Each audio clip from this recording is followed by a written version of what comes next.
মানুষে কয় যে তুমি পালা পাইতেছ না, বিক্রি করে ফেলাও। আমি এখন মা হয়ে কিভাবে বলি যে নিজের সন্তানের বিক্রি করে ফেলাম। নিজের বুকের ধন দুই সন্তানকে বিক্রির প্রস্তাব পেয়ে এভাবেই আক্ষেপ প্রকাশ করেন এই অসহায় মা। তারপরে আমাকে 3টা বাচ্চা হয়েছে, তার মতো আমাকে জায়গা জমি নাই। বাচ্চার বাবা রিক্সা চালা।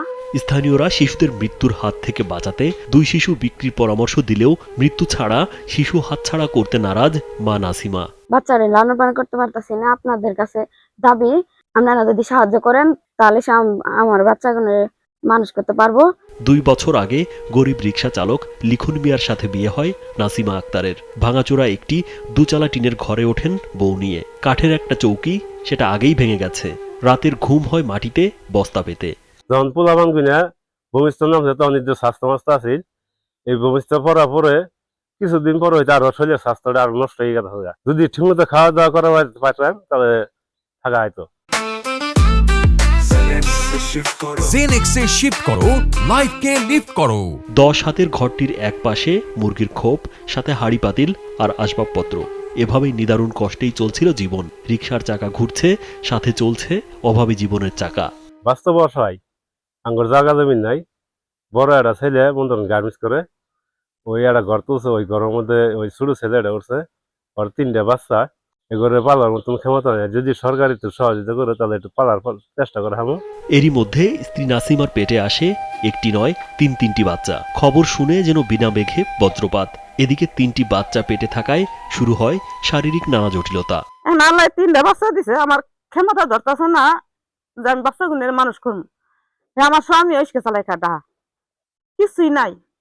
বন্ধুর আল্লাহ জায়গা সম্পদ নাই। মনে করুন এক ছেলে কামাই করলে তো আরেক ছেলের দেন না, দুনিয়া হইতে সবাই জানে।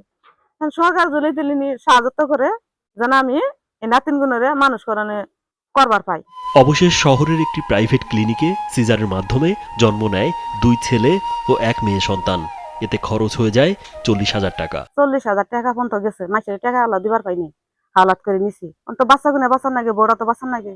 তখন আল্লাহ টাকা দিবার পাইনি, সিজার করে বাঁচাই নিয়েছি। পোলা আমার ডাহাইসকে চালাই খা, কিছুই নাই। ধার দেনা করে অপারেশন করলেও পাওনাদারদের টাকার চাপে সন্তান ফেলে লিখন আবার চলে যায় ঢাকায় রিকশা চালাতে। বাচ্চা গুনে আনের অসুস্থ হয়েছে, ডাক্তারও নেহাইতেছে না। আর কি করবো, সরকারে যদি সাহায্য মাহ্য করে আমার মেয়েটা দিয়ে আল্লাহ চাই দেহে তাহলে চলাফত তফিক আল্লাহ দিব। এদিকে শিশু 3টি নানা অসুখে শুকিয়ে যাচ্ছে। পুষ্টিহীনতায় ভুগছে মা নাসিমাও। মিলছে না কোনো ওষুধ, জোগাড় হচ্ছে না খাবারের। যেখানে 3 শিশু পালনে হিমশিম পরিবারটি। ইউনিয়ন পরিষদ থেকে কোনো ধরনের সহযোগিতা করার মতো কোনো ব্যবস্থা নাই। তাই আমি ইউনু মহোদয়ের কাছে বিনয়ের সহিত আমি বলতেছি, এই বাচ্চা 3টা হতদরিদ্র ঘরের সন্তান, উনাদের কোনো সহযোগিতা করার জন্য বিশেষভাবে অনুরোধ জানাচ্ছি। অসহায় পরিবারটির পাশে সমাজের বিত্তবানদের এগিয়ে আসার আহ্বান জানান স্থানীয়রা। বাচ্চাটা নিকনে আমার নাতিন, আমি কি বাচ্চাটা খাইতে দিবার পারতাছি নে, বাবা থাকে ঢাকা ইসকে চালা।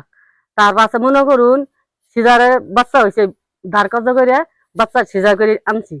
আনার পরে আঙ্গা বাচ্চা করে খাইতে দিবে পারতাছি নে। আঙ্গা মনে হয় একটা রুম আমার বড় ছেলের ঘরে থাকতে হয়েছে। অসহায় পরিবারটিকে সার্বিক সহযোগিতা করার আশ্বাস দেন উপজেলা সমাজসেবা কর্মকর্তা আরিফুর রহমান। তো আমি এই জন্যই রিকোয়েস্ট করবো যে আমাদের সমাজে যারা বিত্তবান আছেন তারা যেন এই 3টি শিশুর দিকে একটু নজর দেন। নজর দিলে অন্তত যে মাতৃ দুগ্ধ পান করে 6 বছর পরে আমরা হয়তো সমাজসেবা অধিদপ্তর থেকে তাদের দায়িত্ব নিয়ে 18 বছর পর্যন্ত আমরা লালন পালন করে, এমনকি আমাদের সরকারিভাবে তাদেরকে চাকরির ব্যবস্থাও করা হয়। শেরপুর সদর উপজেলার লছমনপুর ইউনিয়নের দাগলদি মোল্লাপাড়া এলাকায় এমন করুণ ঘটনা ঘটেছে। রাজীব বিশ্বাস, কালবেলা।